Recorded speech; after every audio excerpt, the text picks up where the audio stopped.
কোনো বই দাবি করে এটা ঈশ্বরের বাণী, যদি বলে যে এটা আল্লাহ সুবহানাহু ওয়া তাআলার পক্ষ হতে এসেছে, এটাকে সময়ের পরীক্ষায় পাশ করতে হবে।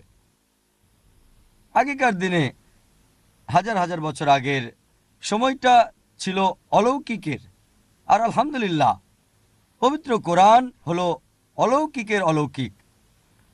পরবর্তীতে হাজার বছর আগের সময়টা ছিল সাহিত্য আর কবিতার যুগ, সেই সময় কোরআন নাজিল হয়।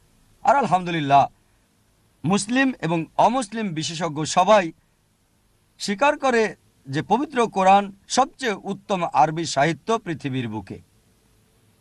আর আল্লাহ সুবহানাহু ওয়া তাআলা পবিত্র কোরআনে চ্যালেঞ্জ দিয়েছেন। সূরা বাকারা অধ্যায় 2 আয়াত 23 ও 24 বলা হয়েছে, وإن كنتم في ريب مما نزلنا على عبدنا তোমরা যদি সন্দেহ করো যা আমি নাজিল করেছি আমার বান্দা নবী মুহাম্মদ সাল্লাল্লাহু আলাইহি সাল্লামের উপর সময়ে সময়ে, فأتوا بسورة من مثله তাহলে অনুরূপ একটা সূরা রচনা করো وادعوا شهداءكم من دون الله إن كنتم صادقين। এবং সাহায্যকারী ডাকো আল্লাহ ছাড়া যে কাউকে সাক্ষী রাখো যদি তোমরা সত্যবাদী হও। فإن لم تفعلوا আর যদি তা না পারো, ولن تفعلوا নিশ্চিত তোমরা তা পারবে না, فاتقوا النار التي وقودها الناس والحجارة أعدت للكافرين।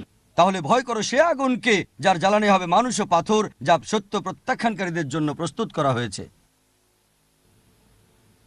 কোরআন এখানে চ্যালেঞ্জ দিয়েছে, একটা সূরা রচনা করার চেষ্টা করো কিছুটা এর মতো করে, আর সবচেয়ে ছোট সূরা, হয়তো 3টা আয়াত, কয়েকটা শব্দ।